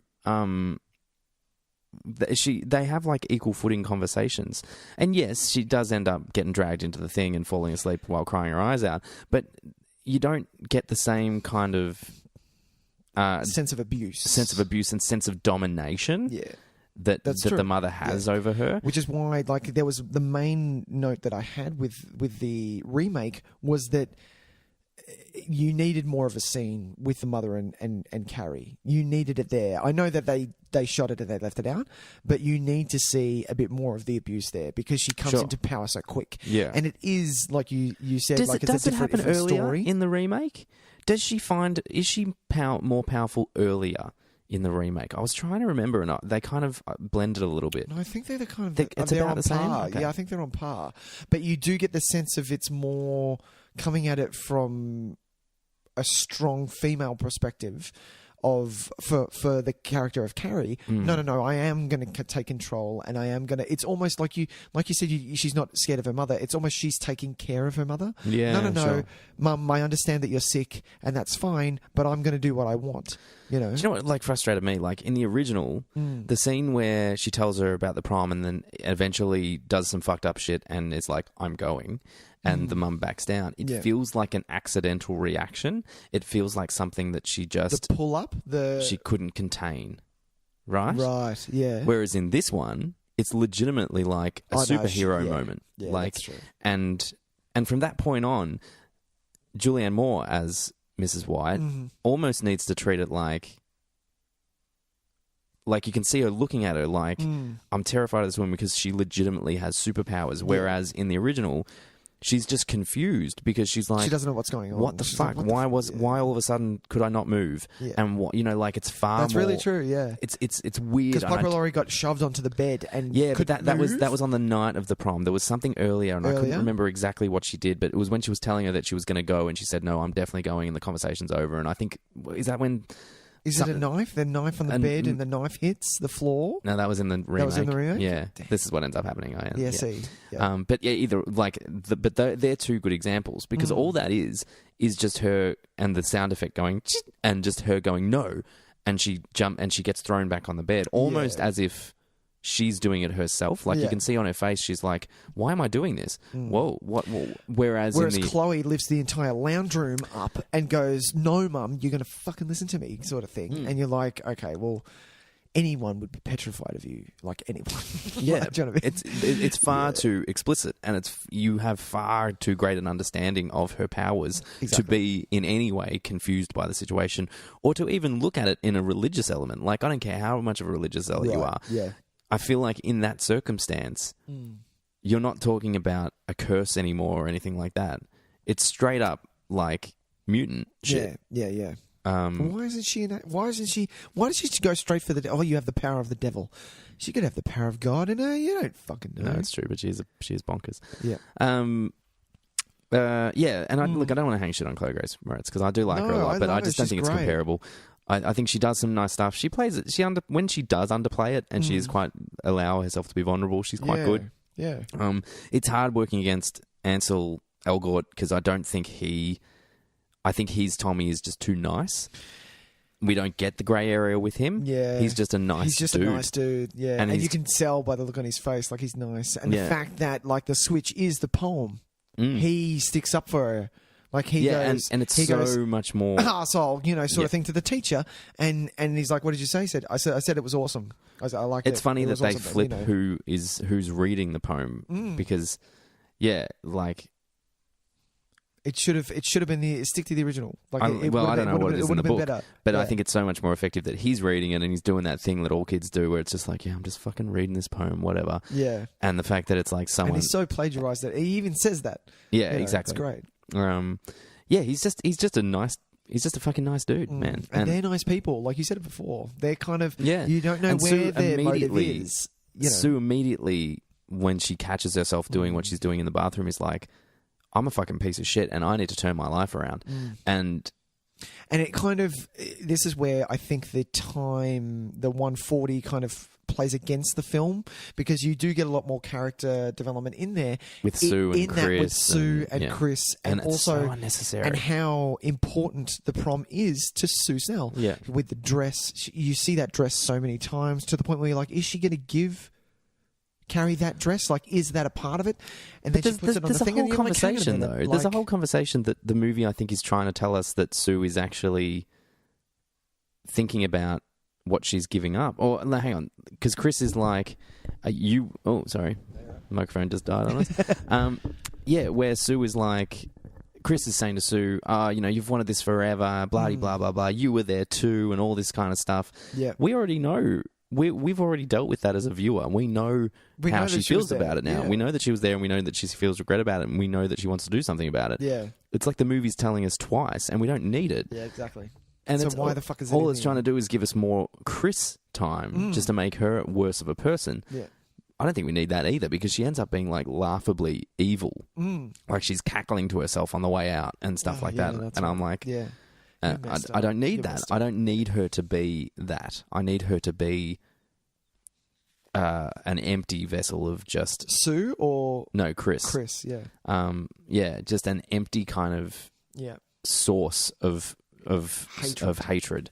Yeah. I don't want it personified to that degree. I don't want it explained. I don't want it kind of justified. Yeah. I don't want any of that. That's nonsense. Can I just say, though, Sue Snell is not the nicest of names. Sue Snell. Sue It's a bit Snell. weird. Sue Snell? Snell. Snell. Susan Snell. I mean, what are you thinking, people? Like, Hey, it's your guy. He would have put it in. yeah, good point. Yeah. He's funny with names. He's got some wacky names. Yeah, fair deal. Chris's death, though, excellent. Spot on. Excellent. It's so, if you're going to do that to that character, you need to, and I think the We need first to time see the reaction. we want to get the comeuppance. Yeah. And I thought, I was watching it for a second and I was thinking in my head, I was like, oh, what can she do that would just really, really, and I was like, oh, is she going to like slowly crush the car with her in it? Yeah. And we're going to see like her eyeball pop out or some shit. Yeah, yeah. And then I was like, oh, do you know what? That's not bad actually, the crash through the car windshield, but have her get stuck in it. Yeah. It's pretty. And just fucking leave her there. Yeah, it's pretty Yeah. great. Yeah. I do think that's pretty cool. It's nice. It's very nice. Um, That's true. In the if we are going to the end, we save the gym teacher in this. Well, and We this save a lot of people. Well, they make the conscious choice to make Judy Greer's representation of whatever Mrs. Collins or Mrs. whatever Collins. more sympathetic. Yeah. She does not exist in anywhere near as much of a grey area as Betty Buckley Betty Buckley. Yeah. version of it does. That's just what I think. But maybe it's just because it's Judy Greer and I fucking love Judy Greer. Who doesn't? Who doesn't? But yeah, so you can't kill Judy Greer in this one, I don't think, because It would be, well, no, could you? You could. it would have to be accidental, though. I think because Yeah, they it'd don't. be in the fire. Yeah, they don't do what they do. They don't give her the focus point of having her laugh at that point or Yeah. anything like that. Yeah, yeah. And she has too much control. You couldn't, because she has too much control. And, She has full and because that's control it. of her powers. They've made her they've made her Jean Grey. She's Jean Grey to the max. There are no accidental deaths in this version. in this one. Yeah, that's true. Like the fact that she can open up the road and make it do all of that stuff. Yeah, her What the powers are really fuck? kind of also way. It's not telekinesis. No, it what goes she can beyond. do is beyond telekinesis. I mean, my basic knowledge of X-Men powers. It's not basic. It's very deep. Like Tyson has watched a lot of X-Men. So telekinesis is only the ability to move things with your objects. mind. That's it. So that means that she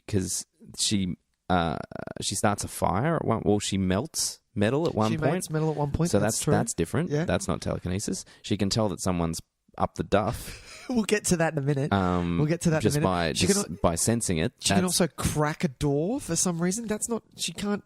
That's not Well, moving but it anything. burns though. It burns. Exactly. It looks like So where the fuck is that so she can fire make coming fire. from?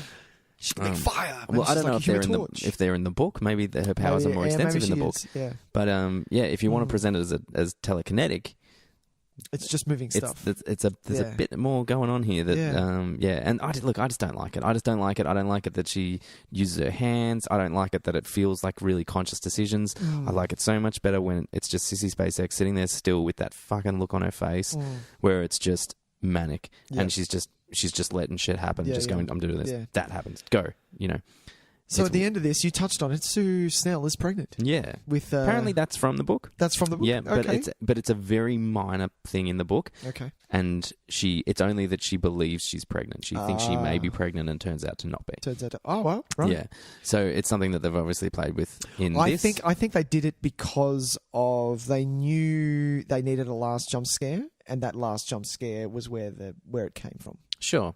Well, I mean, they basically shot for shot stole the end shot with the overhead house. shot of her on the bed, Yeah. crying while her mum's there and her screring. Like it's the same shot. Yeah. There's a couple of times with that actually, where they just literally use the same Shot for shot. shot. Yeah, it was there's some stuff where Piper Laurie was like hovering over the camera with the knife, and they did Shot for shot. exact same shots with Julianne Moore in that finale. That was nice. Look, it's a nice to throw it back every now and nice then, but touch. it's funny because it's like in the original one that it makes sense because it suits the visual language of the rest of the film. Yeah. In this one, they felt kind of out of place because we didn't use that visual language for much of the film. That's We very were much true. more we were much more like we weren't doing the De Palma stuff. We weren't doing the No. weird quick zooms and pans and the Cut split shots. diopter stuff, Yeah, and yeah. we weren't doing any of that. in Straight this to movie. camera and things like Yeah. that. Yeah, you weren't getting that. Yeah. Yeah. So the finale of both of them are pretty similar, though. Well, they with didn't have the death of both of them. Yeah, but you don't get that, White. which is I don't know. This is a question that I wanted to ask. I asked Sam because she also went to a Catholic school. Is rocks? Well, I guess it is kind of a biblical things with the rocks at the end. I don't recall or it is that specifically more, as being one. or is it more of a Stephen King thing? That's something because I know that he can kind of just Raining rocks. flip on a dime at the end of his novel. And Oh go, yeah, but no. I honestly am at a bit of a loss to that. Yeah. It didn't happen in the original, does it? No, it doesn't because they didn't have the budget. They wanted to do it, but they didn't have the budget. Yeah. So I'm not quite sure what that's meant to represent. Yeah. Neither am I. I think it's where just, the rocks are coming from. Yeah. Like what, exactly. Is it Carrie that's doing it? Is it or is it a religious plague that she's called upon and stuff? I'm a little bit I'm not quite sure what's going on with that. And also with what we're going to talk about before in both the original and the remake, or the 76 and the 2013, is the crucifixion of the mother. Yes. Yeah. Well, I mean, there's a whole bunch of fucked up religious imagery through both of them. Less in the new one. Less in the new one. Plenty in the old one, like the way that the eyes light up on that fucking the statue. Scary. They make it. They make the religious symbolism very terrifying. Yeah, yeah. And I think they're just kind of amping that up by having that. By having her. It's kind of a fuck you to mum. Like if you're gonna be that religious, then hey, guess what? Yeah. Well, I mean, this is someone else's thought as well, and I'm completely stealing this. But it's funny how in the old one compared to the new one, she's almost happy about. Like her reaction is kind of this weird mix of like joy and she's happy to be over with, like sort of she's happy to die. It's almost in that manner. It's almost like she gets to die via a crucifixion, and I don't know. It's it's messed up. I like Piper Laurie's reaction to it because it does seem so out of place. It's this weird kind of. But you get the sense that she's not in control. Like Carrie's not in control in that one. So it's literally just a defense mechanism, and everything flies at her. Whereas the remake, the knives sit there and go, "Mum, stop! Otherwise, these are going to fly at your face." Yeah. And then she ends up being crucified. And I'm like, come on. Yeah, it's not right. Do you know in the book that she just stops her heart? Oh, really? So there's no but then that's not particularly going to play in a movie. There's a way to do that. There's definitely a way to do it, but then you don't get all that. Not kind for of the stuff. end. Not for the end of the movie. And I think this might be reading a bit into it, but there's always been that association in slashes with the penetration kind of thing. Yeah. So when we're dealing with a movie that has so much to do with sexuality, having the knives or the penetration of the knives is probably a very deliberate choice as well. That's true. And De Palma's all about that shit. That's why all of his slasher movies are all about the power of the penetration. Yeah. So he's, that's obviously very heavy on his mind. And it looks like these guys just, instead of going to the book, which they did with so much other stuff, they went to the book, have just lifted that from the movie and gone, do you know what, that's probably better. We're just going to do that instead. Yeah. Yeah. Fair deal. Yeah. I think I'm done, Tys. I think I'm done too, man. I would say one exceptionally great movie, one completely watchable movie.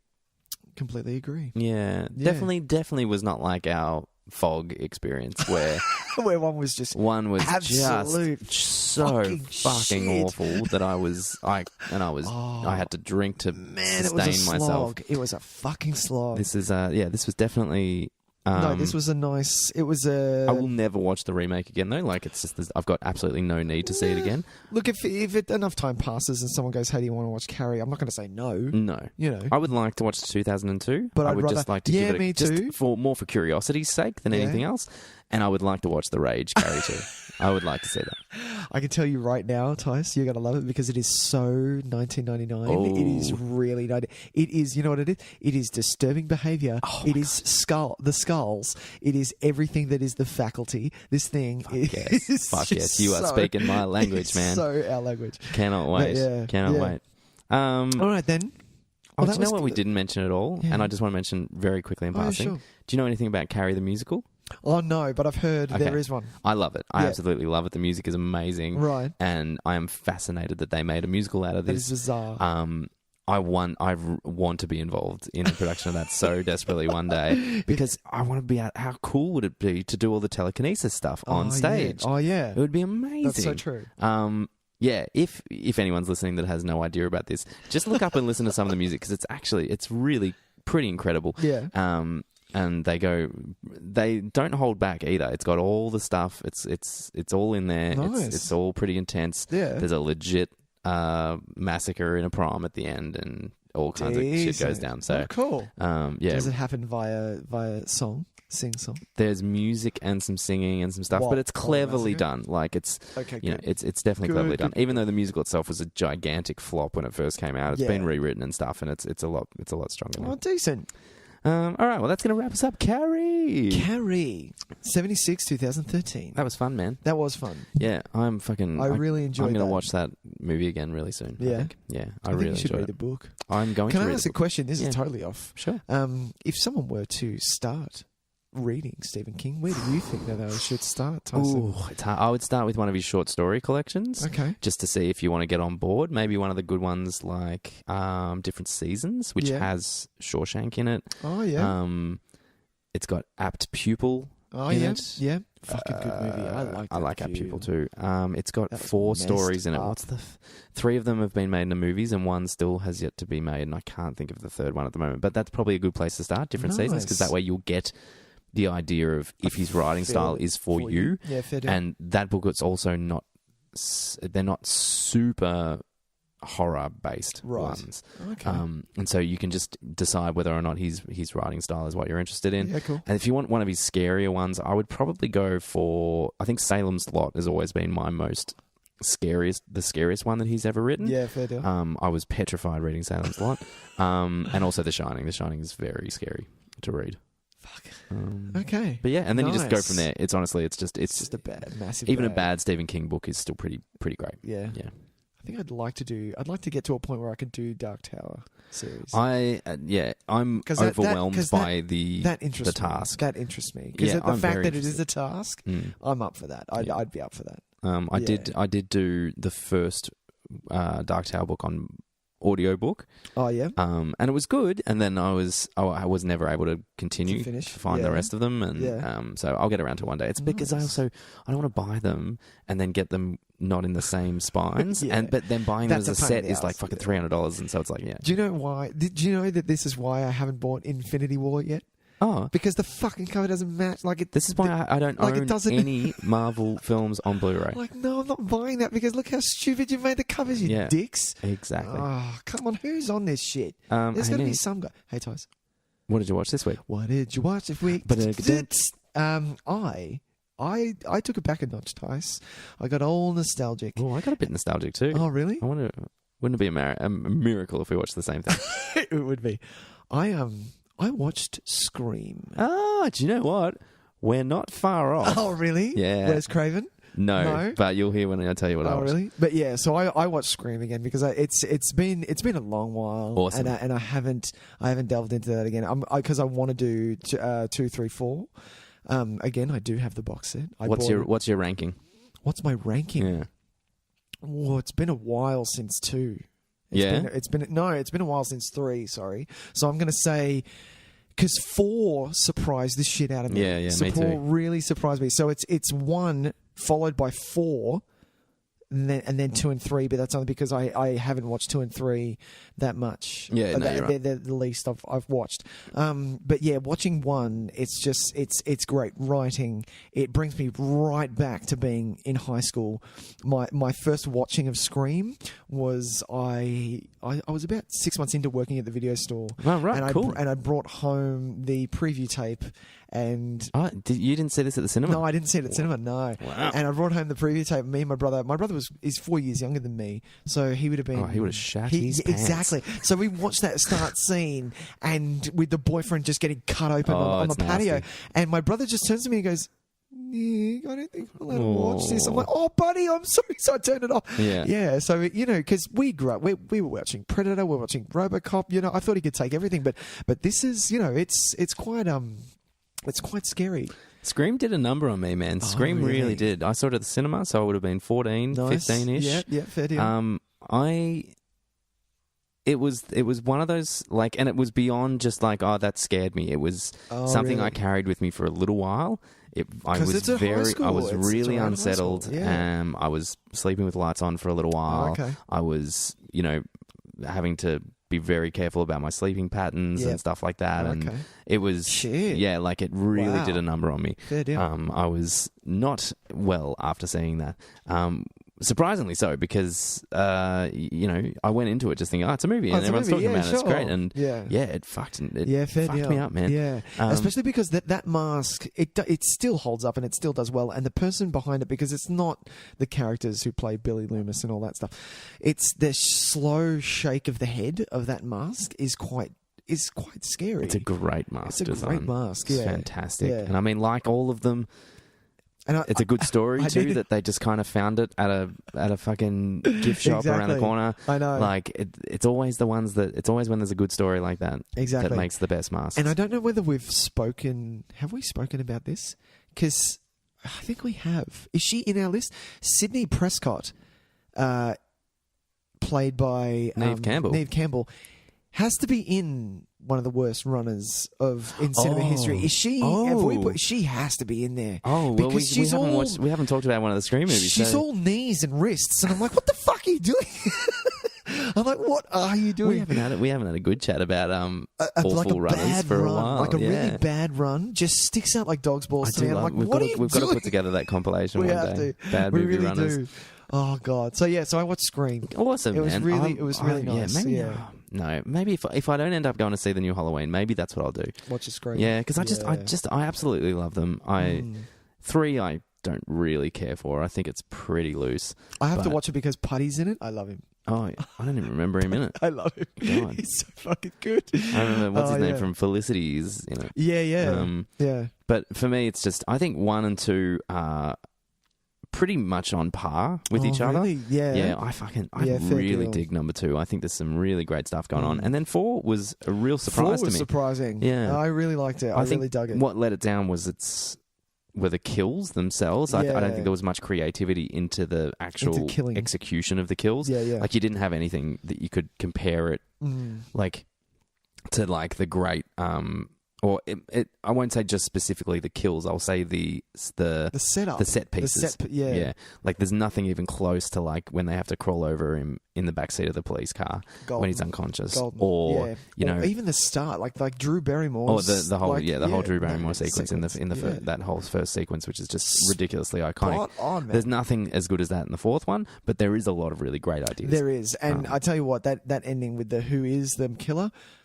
Beautiful. Great, yeah, really, like legitimately one of the only written. times that I was surprised by that and also not, what the fuck? Yeah. Because usually if it's so surprising that you didn't think of it, it makes no sense. Yeah, exactly. And you're like, well, that's garbage. Yeah. That one actually made a lot of sense. Because this one you were like, oh, Jesus, fucking ghetto, Jesus, run. Yeah. It was full on. Yeah, it was really good. Yeah, great choice. Great choice. Yeah. What did you watch, Nick, Tys? in a similar vein, I think it was from 1998.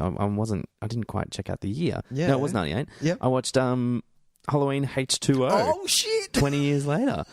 It was my first viewing. Wow. Of this. Oh, first viewing. Yeah. This was on rotation when I was a kid. Yeah. What did you think? I didn't mind it. Yeah, it's pretty. I like it. I know a lot of people don't really rate it amongst the Halloween movies. Really? I didn't mind it. I like it. There are some parts in it that I think it's a bit loose. Yeah. But Jamie Lee Curtis is so good in it. Spot on. And she gets to do like her badass moment where she's like, spoilers for H2O, by the way, it's 20 years old. It is actually exactly 20 years old now as well. H2O. It's the 20th anniversary of H2O. When she sends Josh Hartnett and Michelle Williams out in the car and says, go. Grabs that axe and just yells, my God. I'm like, let's fucking do this. Yeah. I was so geared up. I was loving it sick. It really is. There are moments in it that are genuinely fantastic. Yeah. And then there's stuff like LL Cool J's whole character. Get him gone. He's useless. I totally forgot about that. That's hilarious. Some of the the tension, like the actual like scares. Oh, yeah. I don't think play as well as they used to. Yeah, fair but enough. I think what they do with Laurie Strode is really great. What they do with I actually like Josh Hartnett in it. Yeah, I like Josh Hartnett a lot. And I like his character. And Michelle Williams. Yeah, Michelle Williams, like, she doesn't really okay. do much, but Yeah. and they get kind of pushed aside at the finale and unfortunately don't because really... it's not about them. It doesn't, and it's probably better that it's not. But, you know, and it's swift as hell, man. It's like 80, it's like 85 80 minutes. Yeah, And it's a quick one. Yeah, and I like the setting. I like the That town looks boarding school. great. Yeah. It's I thought it was just... to stick out. when they go down to pick up the stuff. Yeah, it's the production design I'm a big fan of. I think it's reasonably well directed. If anything, it just it lacks a bit of there's just not a lot of huge amounts of unique creativity to it. It's just well structured, well put together, decent scares, good kills, great Jamie Lee Curtis. The Michael Myers masks, I read somewhere that they used 2 or 3 different masks and even like a CGI mask at one point. Oh, right. They look all weird. I don't like it. Do they? Yeah. Oh, it's been a while. And his hairdo's really strange as well. Yeah, Like, I remember that because it looks like a fake wig. Yeah. Like it looks like a wig. Like normally hair looks like hair, and even hair wig style, like Qui-Gon Jinn, that's a wig, but doesn't look like one. but the hair is on the mask, isn't it? It's not his hair. It's on the mask. I believe it's on the. It it's on comes the on mask. the mask. Yeah, But it's like it looks weird. it just it does. It's like it's not. It wasn't cut properly or something from the other ones. But then again, it's funny because I saw a picture today on Facebook. Someone just had uploaded a thing from every Halloween movie and the mask. Yeah, with all the masks. And I didn't realize they are so different from movie to movie. all of them. Like, Yeah. so dramatically different. So I was just watching this one and kind of just awkwardly like, why does it look so different? And forgetting that they all look remarkably different from each other. Yeah. But yeah. The same with Jason's hockey mask. Like they change rapidly to the point where even there's one where it goes into his skin, like the hockey mask is embedded in his face. Isn't it the one where And I'm like, is that the what 7th the one where he's fuck? kind of like more of a actual demon or something? I have no idea. I have a friend of mine I have borrowed his entire Friday the 13th collection, and I'm going to knock that out. Yeah, good. It's going to take me probably till this time next year. Yeah. But hey, I'm going to give it a But shot. get it done, man. Get Yeah, it done. So after that, I'm all geared up for this new Halloween, man, because now it's like 20 years later, and now I get another 20 years later, even though they're completely ignoring that this movie ever existed.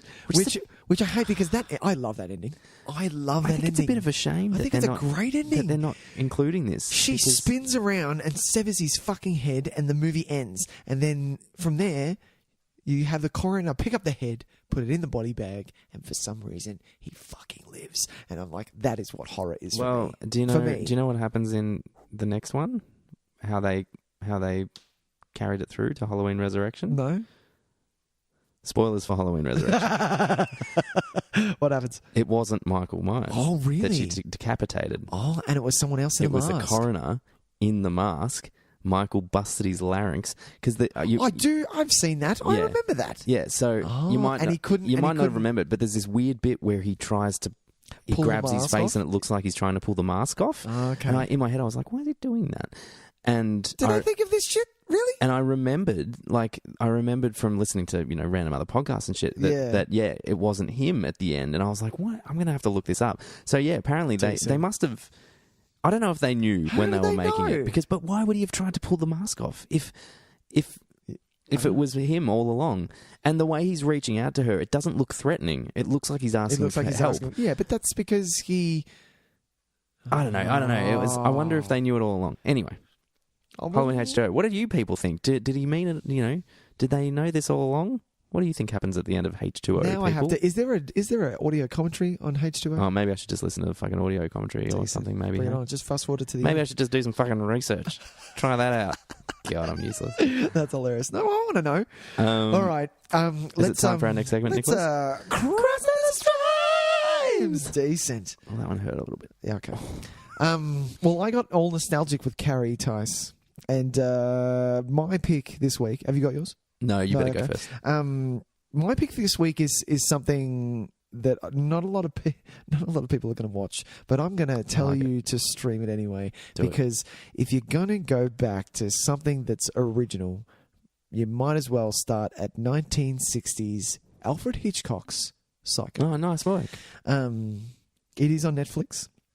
It started the so I work with quite young people where I work, and we were talking about TV shows, and they were like, "Oh yeah, I'm really into this TV show. Have you seen The Bates Motel?" And I was like, "Oh yeah, is that good? Is that any good?" And then obviously referenced, "Have you seen Psycho?" And they didn't know what the hell I was talking about. Well, that's so I was like, "No, let's it's time to educate. We're not gonna play it back, but hands down to the master, Alfred Hitchcock." Killing off, and that's why watching Scream, getting it from killing the leading lady in the first half of the movie. A lot of people didn't know where it was coming from. With was it? It was Jennifer Jason. No, it was Janet Lee Curtis's mum. Yeah. Janet Lee. Janet Lee. So yeah, give it a watch. Everyone loves it. You'll be surprised. You'll be surprised how good it is. Janet Lee's in H2O as well. She's like the other headmistress or something. How good is that? She gets the iconic line. Well, it's Halloween. I guess everyone's entitled to one good scare. I love it. Yeah. But yeah, give it a watch because this thing is haunting. It's not. You're not going to get a lot of jump scares. You're going to get a little bit of eerie hauntingness, which is always fun. If you're in the dark. Well, you get Hitchcock. He's the master. And then you get a masterpiece. Exactly. Yeah. I watched the one. My last Hitchcock that I watched was I'd never seen The Birds, and I watched The Birds. I've never seen The Birds. That is petrifying. I've seen so little Hitchcock, and it's embarrassing. And I splashed out and bought the Blu-ray box set. Oh, and it has like 16 movies in it or something. Haven't popped any of them. I think you should lend that to me. I think you should lend that to me. I will lend it to you.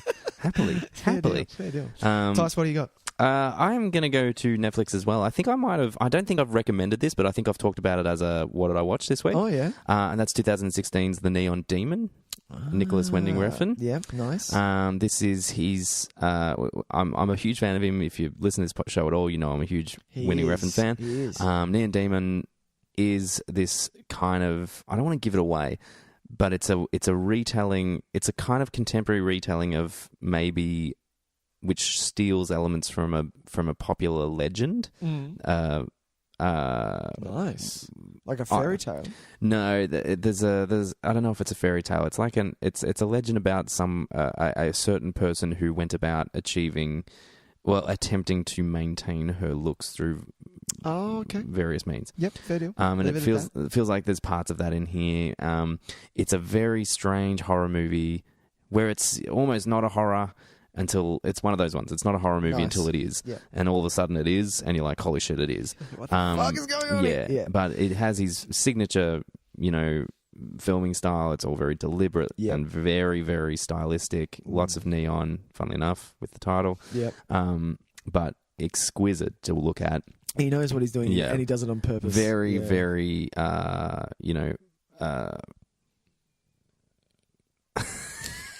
God. Visual style is out the window with this movie. Oh my God, that was funny. I was like, I'm sure there's a word I meant to say there, and it's gone. You went a blank. I did go blank. It's got some great performances. Jenna Malone is in it as well, who gives a really great performance. Jenna Malone. Elle Fanning. It goes to some fucked up places, and really? It really does. Nice. But it's hopefully you can maintain through. It's the first. It's not super long. It's close to 2 hours actually. So the first. It can be, you've got to be on board. You've got to like Winding Refn for the first hour or so to be into it, which I, of course, was. Yep. From there, though, when it really takes off, and it is just really, really something else. So I cannot recommend this enough. I quite enjoyed it when I think I saw it for the first time last year, and I think I might have talked about it in my end of year list last year. Oh, nice. Perhaps, maybe, I don't know. Yes, go Neon back Demon, and tell us. Just on Netflix. Check it out. Nice. It has been on my list for a while, but and you are the only. What was the one before that? What was the Winding Refn before that one? I've got it. Only God Forgives. Only God Forgives. Unfortunately, that put me off just a touch. Yeah. I am that movie's lone fan. I know that. I think you are. Yeah. Look, I'm going to give it another shot because of how much you love it. I need to watch it again. But yeah, I've just held off on Neon Demon just because of that. But I'm a big fan. Great. A big fan. Get on it. Tys. That's going to wrap us, Nick. That was fun. I want you to tell the people where they can find us, my man. Oh, gang, thanks for listening. I hope you are knee-deep in horror movies just like we are. Of course you are. And if you are, tell us what you're watching because we would love to know. I would love to know. Yes. Yeah. You can do that on any social media form. That is Facebook, Instagram, and Twitter, which are the main ones. Apart from that, we are on YouTube. You can stream our lovely podcast on YouTube. Other than that, it's basically every other place that you find podcasts. If you would like to rate us, review, or star us, that'd be great. iTunes is the best one for that. But other than that, we do have a Gmail account. It is nickTysonVideotape@gmail.com. You can make requests as well. Don't forget, you can request films that you'd like us to talk about if you email us there. Yeah. You can write something into our mailbag if you'd like us to have a particular discussion That's about true. anything. It is 4 weeks, or roughly 5 weeks until December. And in then we are... Our Not Quite Christmas movie specials. Christ, our Christmas specials will come up. If you missed out last year, hey, get it in early and we'll do it. That's it. Is there a Not Quite Christmas movie that you want us to talk about? Exactly. By all means, get on it because Get on it. we don't want to just do all the obvious ones. Exactly. We might not do Die Hard. We'll save that. Look, we may do Gremlins too. We have done Gremlins 1. We might just do Gremlins 2. I'm kidding. We're going to do Santa Claus with... Tim Allen. No. What's... John Lithgow and Dudley Moore. Dudley Moore. That was the one. What's that movie all about? How good is that? Yeah. Also, if you do want to help us out on social media by giving us a share or anything like that, that would be Yes. amazing. Which a friend of mine, Luke Watsford, out of nowhere. Thanks a bunch, man. That was that really touched my. Thank you for the Tyson's share. hearts. And that was Luke's has his own entertainment Facebook page where it looks like they do some really cool stuff, like some reviews. Some Lego animated reviews. Oh, yeah, he's dabbling in a bit of stop motion, which is Harmonica Media. So Harmonica Media, check them out. They look like they do some really cool stuff. That's rad. So Luke, thanks for the shout out, and I love stop motion. Yeah, get on over and check out his cool stuff at Harmonica Media. Harmonica Media. Yeah. Next week, Nick. Ooh, it's a big one. We're gonna bite off a lot more than we can chew. Yeah, we're leaving it as a surprise. You're gonna find out the day before Halloween. Yep. You're gonna find out what our Halloween episode is gonna be. Oh shit! And it's because we don't want to promise anything and then not be able to deliver it. But we're falling behind. No, we're gonna do it. We can do it. We can do it. We can do it. We can do it. We are just falling behind a little bit, and we don't want to give everyone high hopes and then let you down. Fuck. So Tuesday, tune into social media. Social media on Tuesday. We'll be announcing our Halloween special episode, which will be landing on Halloween. It'll be a bit early for stateside listeners, but if all our Australian listeners, that episode will be landing on Halloween. So which is our Tuesday. Wednesday. Yeah, right. 31st. Yeah. So on the Tuesday, you'll find out exactly what we'll be doing for our Halloween special. And we look forward to sharing. Hopefully, we look forward to sharing with you what we're planning on doing, but it might be a bridge too far, but we'll see how we go. We're going to give it a shot. We're going to give it a red hot crack. Yeah, fair deal. But until then, Tyson. Nick, it's been fun. See you, bud. See you, man. Bye. Bye.